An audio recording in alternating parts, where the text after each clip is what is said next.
Welcome, listeners, to the podcast of Living Zombie. Coming in special for a out of season episode. Mostly being done because I had the DVD for this in my PlayStation, and I didn't want to take it out and like review it later. So Which apparently you can just watch the full version of this movie on Wikipedia. it might be public domain. Yep. Yeah. All an hour and 7 minutes of it. You can just watch it straight on Wikipedia. So if you Google White Zombie and go to the film, you can find it. I said I was going to do a couple of these at one point of like the pre-zombie films, just of the stuff that like led up to Night of the Living Dead, because this is nominally a Night of the Living Dead fan cast, I guess. Yeah, White Zombie being the first feature-length zombie film, starring the one, the only Bela Lugosi, who we love dearly. Directed by Victor Halperin. But yeah, it's based on a 1929 novel called The Magic. Well, yeah, novel in quotes, called The Magic Island by William Seabrook. But yeah, this is the first time we get zombies brought to the film industry. It's even wanted like just straight up one of the first pieces of media to feature zombies at all. I think like the first like pulp novel featuring zombies is like maybe a year earlier than this. I was gonna say this film is just like deeply seated in racism, is it not? Yeah, yeah, well, I mean, we'll get into this a little bit more. Yeah, one of the points I've had about in the series has been like explaining like I guess I think I'd say it's beyond theory at this point that like the reason they don't call zombies in like Night of the Living Dead and a lot of zombie medium is because zombie is kind of a fan made term for the creature we think of in pop culture, Mhm. because notable like other like pieces of folklore, monster cryptic thing, or like proto cryptid things, like vampires and werewolves, do have features that only appear in Hollywood movies, that would differentiate them from like traditional like literal real world lore of those creatures.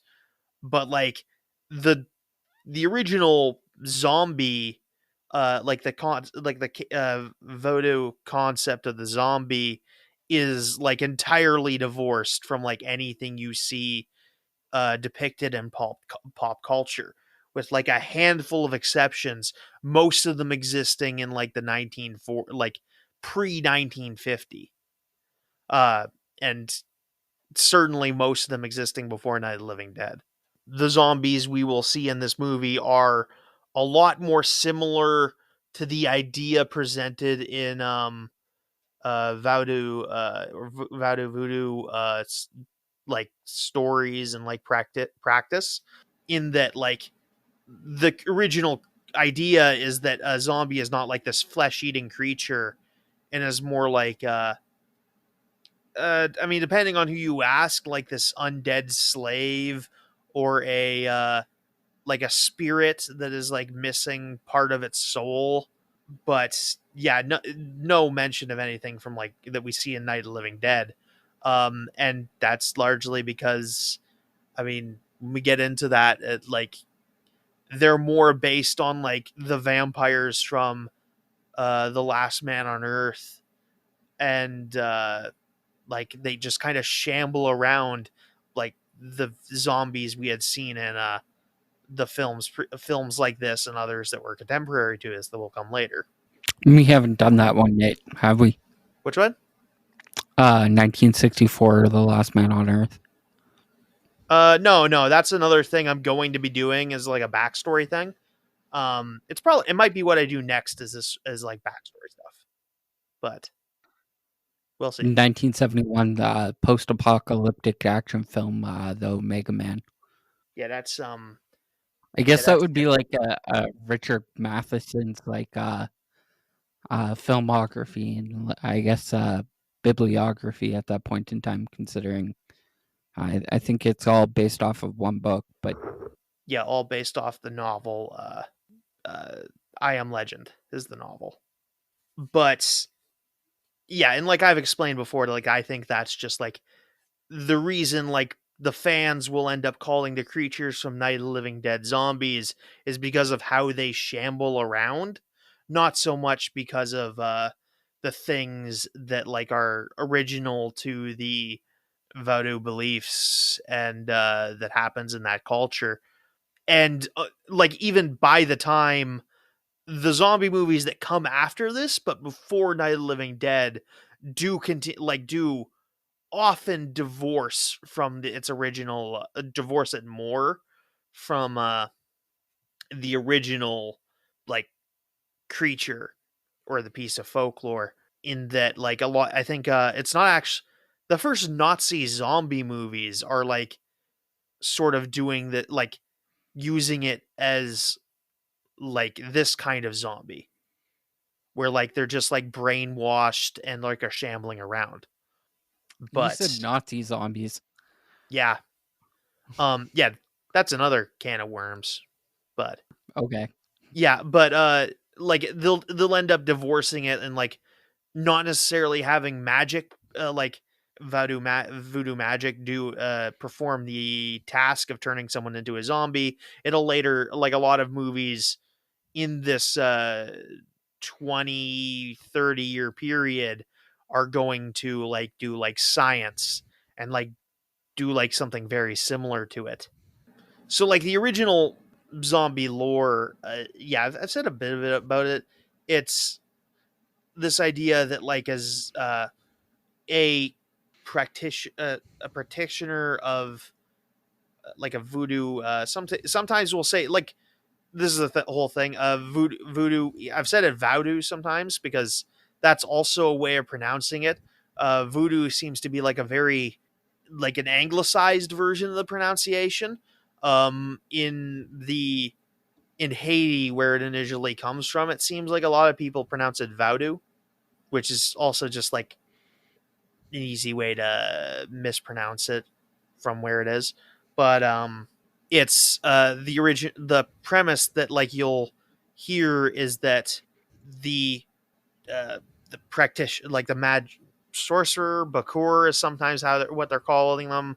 They'll take away part of a person's soul, the part that contains like their personality and like free will and like take that away and like eventually keep the person prisoner, typically starting the process through poisoning the person and like having that person be buried and then they'll take them and like imprison them for a number of years. And some of that appears to be like not nonsense. Like there are some guys like you do find guys that like claim that like, oh yeah, I was made a zombie for 18 years. Um so like there's some it seems like some people have been brought to like a state of near death and then kidnapped in order to like sort of like torment them in different ways. That may have been retributive in some cases. It's unclear how common any of this was or like the exact details of any of this. You've had people come along that say like, yeah, I think there's a guy that says like he was a zombie for a while. There was a guy that claimed to get a hold of the pufferfish based poison that they supposedly used. Although his sample didn't contain what he said it contained, so who knows? But yeah, there's some of this that like And like who knows how many people, it could have been one guy that like knew how to do this, and then other practitioners learn like claimed to have the secrets or learned how to do it, or and this is all closely guarded. And the voodoo religions are very like, there are regional differences between them. It's practice on mostly on here on Turtle Island, and then the Caribbean, like mostly in the Caribbean. Some of them, you have practitioners in like Florida and Louisiana, obviously, but there's a good bit of debate of like what's the true version of the religion, but like among the practitioners and whatnot. Hmm. Voodoo, for those of you who don't know, is a more commonly known as voodoo, whatever, is what some would call a African diaspora religion, which is a religion made by people who were taken from Africa largely for the slave trade. It's a combination of a bunch of different African regional belief systems and some Christianity mixed in there, Catholicism in particular. Obviously, depending on where your believer grew up, they're gonna have a little bit of a different mix and like have a little bit of a different version of religion. But yeah, that's the gist of it. The legends of the zombie appear to come from Haiti originally, which is where that's at. But no, I mean, it's, and I can I, based on what I've seen, someone probably did some version of what's happened to like some version of like poisoning and kidnapping people to become zombies. There are laws on the book in Haiti that say if you like do this, like if you poison someone and they end up getting buried, it is, they do count it as murder. Like currently. I believe currently, yes. Okay. And that may not necessarily imply that this is like a common thing that's happening. It could also imply that like people tried it with or without maybe knowing the proper like procedure to do it. And we are also talking about a procedure which when you look into it is like poisoning people, and there's any number poisoning people, letting them, allegedly maybe letting them get buried and then coming to get them later, and then in some versions feeding them more of the poison later on. So there's any number of ways that like you could like that could go wrong. So who knows if even like the secrets of doing it are still around. That's a question for someone above my pay grade. But the concept of the zombie was brought to white Americans by the novel this movie is sort of very loosely based on, which is The Magic Island by William Seabrook. It's allegedly a nonfiction book, but a lot of it is wrong. It's not up to like modern standards of anthropology. Hmm. I was gonna say, like, what are the chances that this white person who was born in uh, Westminster, Maryland? Oh, that is the United States. Sounds very British. What I was saying is, like, what are the odds that this white guy who's writing a book is going to like take into religious aspects of like voodoo or voodoo rather than like bastardizing his own beliefs into like this system. Yeah, it's like I said, it's not to the standards of modern anthropology, for what that's worth. It's maybe above the standards of 1920 anthropology, Okay, fair enough. but that's all. But that's all I can say. It might be marginally better for the time. And obvious, like I will say, lots of guys will take this and do a lot, like bastardize his even version of it. So Like a Um, weird game of telephone at this point, yeah, is what you're telling me. yeah, and like it is 1929. There is a lot of racism on there. Even when and like at my most generous, he is reporting on something that sounds a bit sensational, and that's an easy thing for other people to run away with. Not to say that his book is very Mhm. good, and it does contribute, but it's not all on him. Yes. And like onto the subject of like this movie, and whether like your question earlier about like is how steeped in racism is this compared to like I had mentioned the first zombie pulp novel earlier. I think it's something like what's it called off the top of my head? Yeah, I can find what it is. It's like House in the Mangrove Trees or something like that. Oh, House in the Magnolias, which is like I think the first full length zombie story, which is not. I would not be as nearly as generous with it. What I will say about this movie is that I mean, I'll start with the bad. There's basically no like like African Afro Caribbean like presence in this film. There are no. There's one actor of color in the entire film, and who is not like one of the people who practition. He like this is the character we met earlier on, who is a carriage driver who explains the concept of a zombie to our protagonists.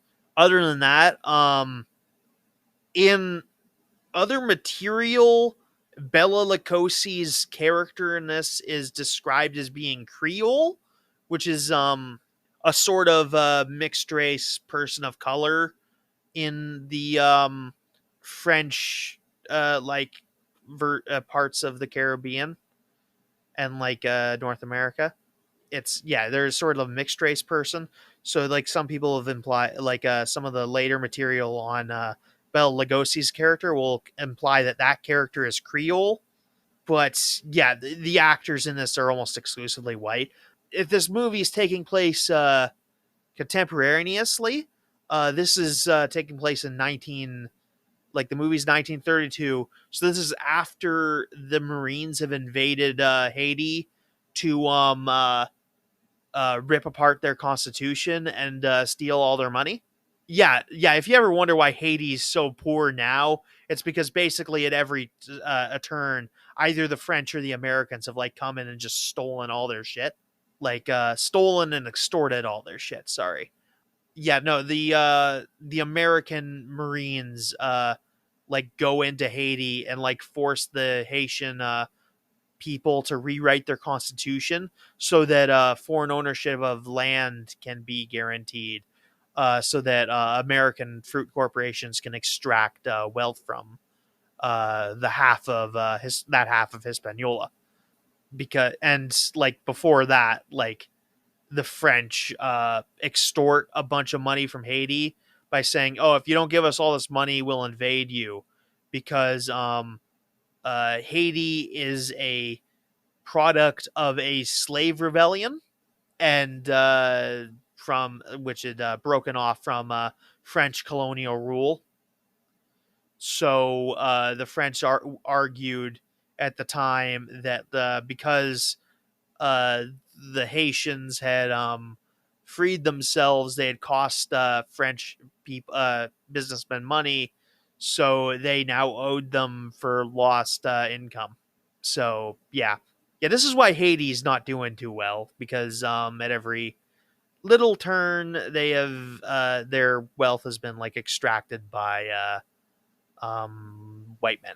So yeah, but yeah, like the entire like even like the premise of this, where like the movie takes place with like a French like a plantation on a plantation, and there's like a plantation owner who's like one of the main villains of the piece, which shouldn't in theory be accurate to the times, but this just means that he's probably an American who's come in to, in some cases, literally enslave the Haitian people to harvest sugar and fruit, because they did because the Americans in the 19 teens did sort of like reestablish slavery in Haiti, uh, to, yeah, just harvest wealth from them. So I guess that would make the one character like Beaumont, actually Beaumont. Yeah, the character is Beaumont for some, yeah, which would imply he's French, but the only way he'd have this position of power is if he were an American. This may be a bit of like historical revisionism. I can't say for sure. It's also to be brought up. I don't think these people know jack shit about Haiti. That just may be the end of this. They maybe just don't know anything. There is also, this is, yeah, this may also be a bit more based on like there's a stage play just called Zombie, that takes place like that is made like a year earlier before this, so it may be based more of that. But and also like I've said, like this is all based on like a part of the Magic Island, but I don't think like anything near what happens here takes place in the Magic Island. But yeah, It also falls under a couple of other issues, in my opinion. One of them being a $50,000 budget, and one of the reasons for such a small budget was they were also only allowed to film at night. So much like Spanish Dracula, we're following Bela Lugosi's like standard. yeah, this comes out after Bela Lugosi's famous, but they get him before he starts to be like, they have him make the movie before he's really famous. But like he's famous when this movie comes out. But yeah, it is, this is frequently credited as an independent film. They borrow the Universal Studios sets at points, but like Cody was saying, they were doing it off hours. And yeah, there are also lines from yeah, Dr. Bruner that are just like just straight up racist.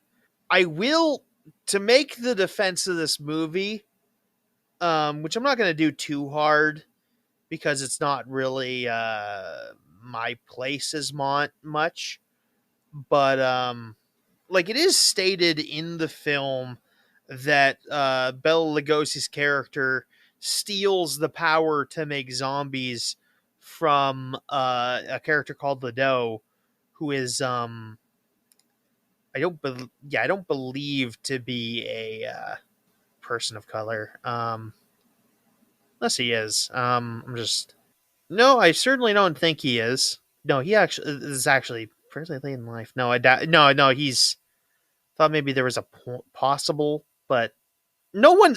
I will say, like, no one in this movie is, as far as I can tell, is given blackface, which is like not not something that probably.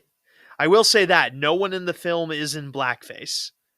They just sort of make like, they just don't have any real African person of color actors in the film, other than Clarence Muse, who plays the coach driver. And then there are several POC actor like background actors, which we see during the largely during the mill, like the sugarcane mill scene. But and yeah, it is stated like like the main villain, like Bela Lugosi's character, has like stolen these powers from other people for his own ends. So in certain, to a certain point of thing, they are meant to, like, the film is called White Zombie, and that's, in a way, like, if you were in the know, you might be able to say like, oh, this is a white man has stolen the power to make zombies for his own uh, malicious ends, which might sell more if there were more person of color actors, POC actors. If they had gotten someone else to play Lado, I think you probably could have swung that a little bit higher. But yeah, that being said, like that's me bending over backwards. But yeah, I think that if there is an argument to be made, that's it. But yeah, and like I don't know, maybe they just thought that like it's 1930s. The setting of this film could imply that like, oh, Hades being brought back to heal by the white man, because that's not something that's out of the question at this point in time. But into the plot of the movie, I guess, unless you have something else. No, I think we covered majority of the background. So the film opens to some very to not a great start. Random fake native chanting. It almost sounds more like First Nations stuff, the more than like Haitian, like anything. Although I'm not an expert, but yeah, it's just random. Uh oh yeah, yeah, and they do at several points refer to the Haitian people as the natives of the island. Um, Not entirely accurate. There's some mixed in there, but like the Haitian population is largely uh African diaspora, free people of colors. But they are the name like they are of people that very much respect their position. Haiti is actually a word that comes from the native peoples of Hispaniola. So yeah, that's a so they're not unaware of like their position in all this. Well, I guess they are technically colonial. They do have, in some ways, a certain respect for the people who originally inhabited that island, who are largely not extinct, but like their numbers are have never been quite good since Columbus. I think this might literally be one of the places where Columbus landed. I can't remember for sure. But yeah, and yeah, that is something I will say about this movie. It very much uses the Haitian population as like interchangeably with any of the like indigenous peoples that are going to be put down in the popular westerns of the time. It does very much equate all these people when that's not necessarily fair or accurate. But we're introduced to our main characters. Our main characters, Madeline, played by Madge Bellamy, and Neil Parker, played by John Herron. They are being driven to the house of Charles Beaumont, played by Robert Fraser. He is. They are on their way there when they're interrupted by a funeral ceremony, which is taking place in the middle of the road. Their driver explains to them that they are burying this person, in the middle of the road because that's a place where like everyone's walking by and no one will be able to steal the body and turn him into a zombie, which is I mean, given the plot of the movie, that's actually pretty a pretty damning statement to what Bell, the villain of the piece, is doing. But yeah, so yeah, they do that. They are spotted by a pair of like magic eyes, which are Bela Lugosi's eyes, and they are briefly come upon by a bunch of zombies, um, all of whom are white, as in Caucasian. These are the like the main goons that Bela Lugosi will use through the movie. They are like people that have particularly wronged Bela Lugosi's character. So yeah, they see these. At this point, the driver also explains what zombies are, and he explains that they are dead bodies brought back to life, which isn't which isn't like a given. The original folklore isn't entirely off base. Yeah, like this movie does use the original like folklore sort of loyally. Although, yeah, like I said, it is kind of like you can swing this as like, oh, this is a white man taking control of this power and like using it for his own evil ends, amplifying the original evil that may or may not have been present in the original like practice, which is like in the hands of someone who was working with intent, um could have been saying something meaningful. It's often brought up by morons that many of the African peoples who were enslaved by their fellow Africans. But I mean, the obvious thing to point out is that like it was like the slavery in Africa is under a completely different context than what they will find in the Americas and in the Caribbean. And also we bought like several tens of millions of them, which maybe influenced the cottage industry for ill. So like you could say like this is like a metaphor for how they were like the white man was taking something that was all existing in the community initially and was evil and like amplifying it to a millionth degree. And like that's like if you were to remake this movie, that would be probably the way you do it, with a lot of influence from probably I assume Haitian and other like voodoo practicing filmmakers, but that's probably not happening. I don't know that that's. I'm not asking it to happen either. It's just that's possibly like that's the only way I can see this working. And because there is some good cinematography in the film, I am willing to give it the benefit of the doubt at points. But and like I said, it's not necessarily as bad as some other stuff that will come out later or even contemporaneously. But it's something to be said. But yeah, not my place to be making too many excuses for this movie.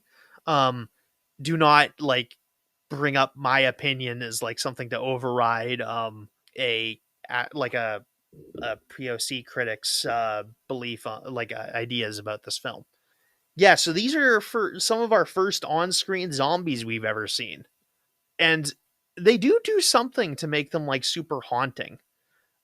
Which is they are like it's minimal makeup, which they are clearly using because they do have like an amount of eyeliner that does work out, but they do have this.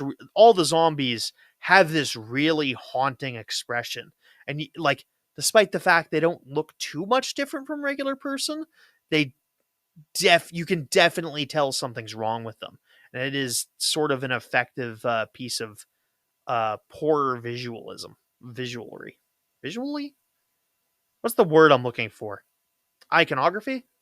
I remember seeing clips of this movie when I was little, and like I always found them particularly haunting. So like, there is some good filmmaking going on here. That's not obviously a perfect film, but there's some points to it. We our heroes pull up to the Beaumont estate. We are met with this missionary character called Dr. Burner, played by Joseph Cawthorn, who is a preacher and who will spout most of the open racism in this film, honestly. But yeah, so that's they're introduced to this character. It's apparently why they've come here is because apparently Beaumont offered to have them married on his estate, which is what he's brought Dr. Bruner for, because he's a missionary, he can perform the marriage. So like why yeah, this is a bit weird. They just met this guy and he's just like, "Oh yeah, come to my house. You can get married at my house." And I'll get you sent back home and let's get married at my house. Which is an odd thing to do, which is entirely reasonable thing to think because he's secretly fallen because Beaumont is secretly fallen in love with Madeline, who he is going to use this elaborate scheme to try to convince to not marry Neil and to marry him. So yeah, that's a cockamamie scheme if I've ever heard one. Yeah, so he's having them stay at his house for a little bit while he goes to meet with Bela Lugosi's character a little bit. We're introduced to Beaumont's butler, who is named Silver, played by Brandon Hurst. And yeah, that's the plot here. Beaumont is called upon, met at the door by somebody, apparently maybe one of the zombies. And he goes to the sugar mill to meet with Bela Lugosi's character. And you're never going to believe this. His character is named Murder Legendra. Legendra. Yeah, just Murder Legend Why are we not supposed to believe this? is it's a very strange name. Okay, fair enough. Yeah, but strange by our standards? Oh yeah, no, yeah, you're right. I'm sure Murder is a really common first name in Haiti. Yeah, that's a silly name, is my point. Yes. So yeah, Beaumont goes to Murder for help, and Murder's like, "Yeah, I could probably swing some stuff if give me enough time." And he's like, "Oh, you have like 4 hours." Oh, and Murder's just like, "Oh, well, not much I can do with that. Um, I do have this poison you could give her, and with that, I could like brainwash her and make her a zombie." And Beaumont's just like, "What? No, I can't do that. That's crazy." And then so he goes away. The sugar mill scene is actually honestly kind of great. You do see a an actor tumble into one of the sugar mills. It's just like, and no one like reacts to it at all. It's haunting. It's a scene I saw at first as a little kid, and it's always stuck with me. But yeah, this is his action. So he goes home with the poison, and he tries one more time to talk Madeline out of this, and she's like, "No, stop being a fucking weirdo. Leave me like, let's just get this over with. You make this awkward enough. I'm going to marry my husband because you've already set up this elaborate scheme, and I don't want you to get beat up by my husband. So we're gonna ignore this and we're gonna move on with our lives." So her and Neil get married, and Beaumont has pricked her with a bit of the poison. At which point she dies during a speech she is giving to the table of the 5 people there. She dies in Neil's arms. He's devastated, obviously. They apparently bury her in a like mausoleum on like Haiti, even though I don't think these characters live here. As this is happening, Murder carves a voodoo doll of her, and tosses it into fire to kill her. As like a vulture who's like a symbol of his power, gives like this horrifying murderous screech. So yeah, they bury Madeline on the island. I guess Neil sticks around. He's sitting around like imagine like seeing her in his daydreams as he gets drunk off his ass in the local bar. He goes to try visiting her at the time. This is eventually revealed to be like, I guess, Madeline's spirit reaching out for Neil. Um, which when you get to the end of it, it's like sort of like this beautiful thing where like her spirit's calling out to him because her spirit has been trapped by this evil sorcerer. But in the meantime, he is going to visit her, and Beaumont and Murder have walked up with Murder's zombie crew, who he explains are like basically random people who have like wronged him in life, including like the guy who he stole these powers from, the police chief, the executioner who was going to put him to death, and a few others, a business rival, that sort of thing. So yeah, they take her body, and Neil stumbles along shortly afterward and notices her body's gone. He goes to Dr. Burner, and like she's just like, "Oh, geez, I guess someone might have stolen her to make her into a zombie." And there's only one place she'd be, which I guess is at the House of the Dead, which is where murder is. So they're going to go there and deal with that.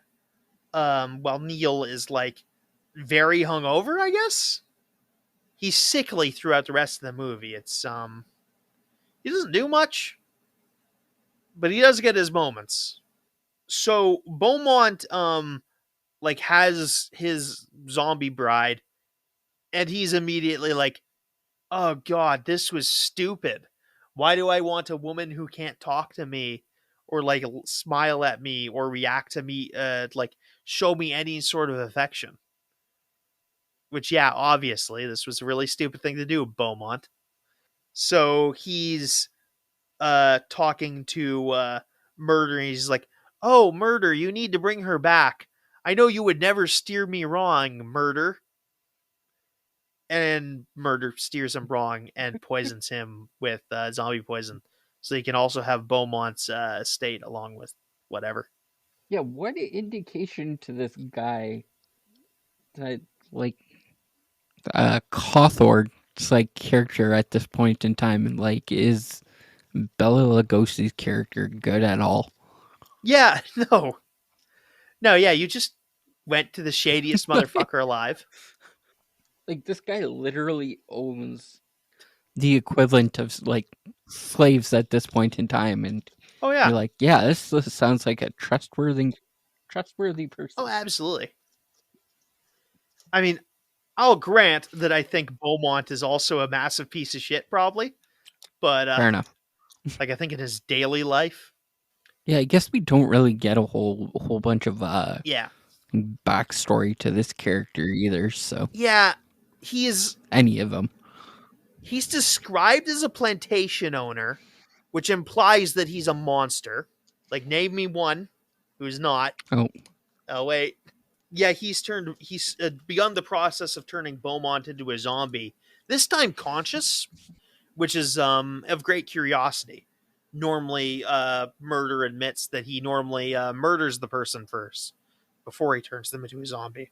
He mentions at one point that like it's a pity you can't speak because I always wondered what's going through their head. I'm very curious what's going through your head at this moment.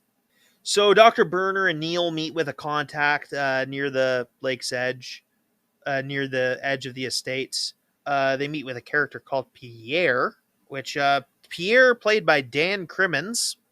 He's in a bunch of other movies. He's a lot of these guys are still like silent film stars in this movies. I'm just kind of curious about this guy now. But yeah, they meet with him. He's they Dr. Bruner describes him as a witch doctor, which is just great. Yeah. Dan Crimmins is also like also another white guy. Um yeah, none of the people who actually practice voodoo in this movie or were implied to have practiced voodoo in this movie are actually like Haitian looking people. So he meets with him and they start going up to the House of the Dead. Dr. Burner goes up first using and because Neil is quite sick or hungover, whatever. Neil eventually follows ahead because he is feeling Madeline's spirit call to him. Neil wander. We don't actually see Burner for a little bit, despite the fact he went to the castle first. Neil arrives in the castle and collapses on the stairs. At which point he's met by the zombie Madeline. She's stares at him for a little bit. Uh, I guess Murder tries to get her to stab a knife into Neil's chest, and she's not able to do it. And then she runs away. Runs away. Neil ends up waking up after that, and we get our confrontation. They fight for a bit. Neil eventually, Neil and the missionary eventually start knocking him around. Eventually, the they like shoot him at first, and he, like his power fades briefly. And then this gives the people he's zombie like his main zombie crew enough power topple topple murder across the cliff edge into because this is a big cliffside plantation thing, and they fall into the sea. And at this point, Madeline is freed, and they have this beautiful moment. The vulture descent like also dies into the sea. And then everyone's free. Neil and Madeline have a very brief, beautiful moment that the missionary promptly, Dr. Burner promptly ruins. And yeah, I've glossed over that, but there's some good cinematography. Like particularly like the cinematography when they bring Madeline into the crypt where they bury her, and when they take her out, are like beautifully shot. There's a lot of symbology on it. Like they overlay where Neil and Beaumont were standing, and then they cut back to it when they're pulling them out with Neil and Murder like walking to like take them out toward them. It's really scene that is shot better than what I expect for movies of the time. And some people say, like a lot of the reviews I've seen of this have said, like, oh, it's got some good spectacle, but the acting's sort of weak. And like, I gotta say, what planet are they living on? A lot of the actors do like a really good job. For what it's worth, like there's a lot of good work going on here, and yeah, just great atmosphere. It's just that it's uses a source material that it is not fully willing to engage with and is not capable of engaging with, which is obvious, which eventually just be is the weakness of the film. Obviously, is just like the I'll say racist disregard for the original lore of this thing. Although, like in the 32, it's not nearly as well understood as it is now. The story, like I've tried to present you to like something that's a lot less fantastical and horrifying. It was like the idea of zombies was absolutely way more sensationalized at the time. But yeah, that's where I'm at with it. Brilliant shot movie. Just it does not engage with the original source that it is basing its picture with its fiction on. What are your thoughts? Not very high. It's just rewatching this scene where they did the flashback just after the female lead. I'm drawing blanks on her names. Madeline? Uh, yeah, Madeline. They had a scene after that she died where not Bella Lugosi's character, but the male lead, Neil? Charles Beaumont, Oh, Beaumont? where he's drinking and they like imposed her character Yeah. into the like side of the screen, which was really interesting. Um, I didn't realize that they had that technology at the time, Yeah. considering it's a black and white film. Be able to do like a haunting, I guess, would be the closest simulation. Um, Yeah, that's kind of what I was saying. Like this movie is shot like this is shot like a year after that Dracula, like the original Dracula, and this movie is shot like way better than Dracula is. Like the cinematography on mhm. this is like you think it was made like 10 years later. Well, I mean, we probably also have a higher quality of like current film than what was originally shown, right? Because we have 1080p copies. Yeah, but like it's not necessarily video quality I'm talking about. It's like framing, like the framing of the shots and like the placement of the camera, I think is even better. Like Hmm. in the original Dracula, they murder Dracula off screen. In this, you get like an actual like effect where you see the villain defeated. Like it's just yeah, it's way better shot than the original like Dracula. Not like not like Nosferatu, but it's way better shot than like Dracula. Yeah, not really all that high. Yeah, I'm I do kind of like it myself, but maybe that's just because like I have this deep attachment to like well shot black and white horror, and I think this is well shot black and white horror. I don't know. What do you give the movie, Cody? I guess. I don't know. Once again, I have like really no affinity for black and white films. It's not really my wheelhouse. Also, there was one point in time where the audio just like in the mill, the audio just like cranked itself and like sat there for like 5 minutes at like full volume for whatever reason. Wasn't great, especially considering I was wearing headphones. Besides that, I'd probably say like a 3 out of 10. I'm at like a 6, but I'm like minusing off like 2 point for like the racism. I'll say, although like I mean, it's not as bad as like probably some films of the time. Hold on, what year is the Jazz Singer? Yeah, this is only barely post the time period where like they've stopped using blackface in films.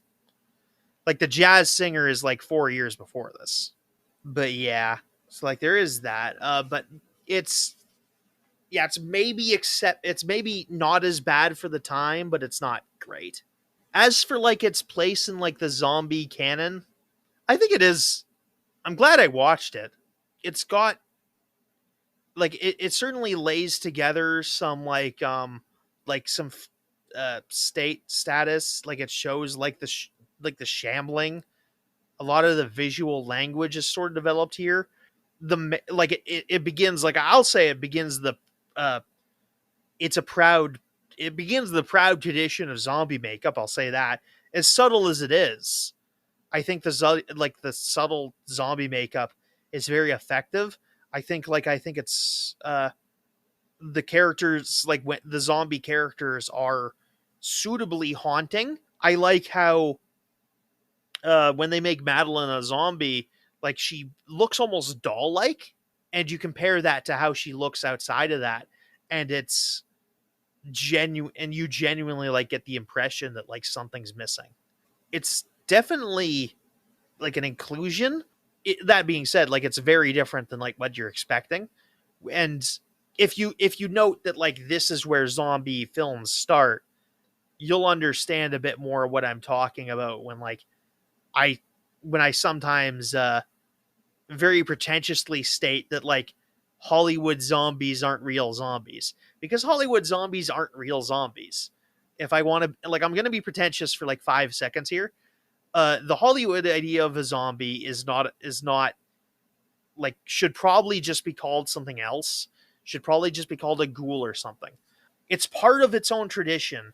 Like there are thousands of like I think there are 1,000-year-old legends of like the living dead coming back from the underworld to like devour the living, but like the zombie is not that. A zombie is not a member of that tradition. Mhm. I guess it also like borders us back to like where do we take the basis of this like uh phenomenon? I guess just like the absence of a soul within a body, because I think Game of Thrones kind of did a fairly good example of like what we would consider like a modern day zombie, with Khal Drogo in the first season. If you've ever watched that, where he was returned back to Daenerys, but he's like just like a body, Like, he can't move, he barely breathes. The only thing he does is kind of sit there. He says he likes the sun because it's the only warmth he can feel on his skin. Like maybe catatonic, when somebody just like visually shuts down, would be like a precursor for it. Yeah, the Haitian zombie is definitely like something that exists in, like, that's a thing that's in the cultural background, but it's not really uh like Night of the Living Dead is drawing from in a lot of ways. Like, they shamble similarly, and by the time uh, like George Romero and the other like creative staff on Night of the Living Dead, I think on the record have stated that, like, yeah, we don't really know shit about like the original lore of like the Haitian idea of the zombie. That was sort of a connection that other people made because of, like I've said, because of the shambling, Mhm. which, yeah, like our terminology revolving around this creature is like in a lot of ways all wrong. And it sounds really fucking pretentious to say. Well, even at that, like I think it lore wise, it's probably more accurate to a vampire thrall, just basically mind controlling a corpse rather than like a body devoid of any form of like sentience, essentially. The idea of a zombie, like as the Haitian, like as like the Vodou Haitian like tradition states, isn't like in totally like that sort of thing exists elsewhere. It's just that like they have a, like they're referring to a particular thing. Some versions of it just like might even just be like referring to like a zombie as like a word for like a ghost or a spirit. I think the word comes from I think a Congolese word or a Nigerian word, meaning Zambi, which is like a word for spirit. It's a very different angle. Yeah, the point of like a point I've tried to break here is like this is we're using the word for them. They're not really connected to that original Night of the Living Dead zombie is not really connected to the original lore in the way that like Dracula is connected to the original vampire lore. There's stuff about vampires that is invented by Hollywood, but the vampire is vaguely, at least vaguely similar to the original folklore. The zombie is, as Hollywood produces it, is not in any way connected to the original folklore, and that's and it gets to like to it, and like that was starting to happen even before Night of the Living Dead came out, but like after Night of the Living Dead came out, and people start connecting that original lore with with the night post Night of the Living Dead films, we get things like Zombie 3, which Zombie 3 and Zombie 5, which are, or Zombie 4. Zombie 3 and Zombie 2 and Zombie 4. This it's because it's so confusing. You get things like Zombie 2 and Zombie 4, which are also just like delving into this territory that is quite racist. Which is taking something that is like perhaps horrifying, but is merging it with this idea of like this cannibalistic undead, which is not part of the original lore, and perhaps if you're not careful, could connect like this idea of the Haitian zombie to other harmful tropes of like African people being cannibalistic. And that's a like a danger that like things like, especially something like Zombie 4 jumps up to. Zombie 4 definitely does. I I definitely like I remember watching Zombie 4. Like that's a lot. I felt a lot more uncomfortable watching that than even this. Like, and that's why we don't really, maybe especially in the post Night of the Living Dead world, why we don't connect to the while there were experimentations with this, why we steadily not connected it to the voodoo mythology or folklore, however you want to say it. Anyway, I think that's the last of that. We'll be back sometime soon with probably some more poly sci-fi. I got a couple ideas I want to nail out. Unless we come up with a movie review we really want Sure. to do. Not that I can think of off the top of Yeah, my head. zombie podcasts will review it. Will resume at the original, at the usual time in October. Fair enough. It is February. Yeah, no. Like I said, I wanted to do this because it was sitting in my DVD player, and I was like, it's a shame to watch this and not take notes. I mean, you could have taken notes still, Yeah. and then just brought it up in October. Oh no, this would have been like I had originally planned to do these like pre Night of the Living Dead episodes, like after I had done the other zombie episodes, like all the zombie sequels and like Night Return of the Living Dead sequels and whatnot. So it might have been a couple of years, and it might be a couple of years before I do another one of these. We'll see. Yeah, fair enough. I don't know how fast you go through notebooks. I actually need a couple new ones. Okay, fair enough. Yeah, I have to stop I at also like didn't realize that yeah. Go ahead. there was Rob Zombie, um, and then before Rob Zombie, because Rob Zombie is just the lead singer of White Zombie. Apparently, Yep. they took their name from this Yep. movie. Yep. So, just a Yeah, it is classic interesting. horror. It's just not Fair like enough. owned by Universal, and they've never remade it. Hmm. I think they ended up they were going to make a sequel. They made a sequel to this, but like because of some shenaniganry from one of the financiers of this movie, they weren't able to like promote Revolt of the Zombies, which is the sequel to this, as a sequel to this. And ended up inevitably it wasn't nearly as good. I have to watch it eventually, I guess, but Yeah, just but out of it's curiosity. done by the same director, Victor Halperin. He's the guy who directed both of them. So if you're interested enough to go out and listen or rewatch Revolt of the Zombie, it's by the same guy. And I don't know if Lugosi gets a part in it, Nope. but I mean, his eyes are in it. okay, fair enough. No, yeah, they reuse the shot of his eyes in the Revolt, but I know that.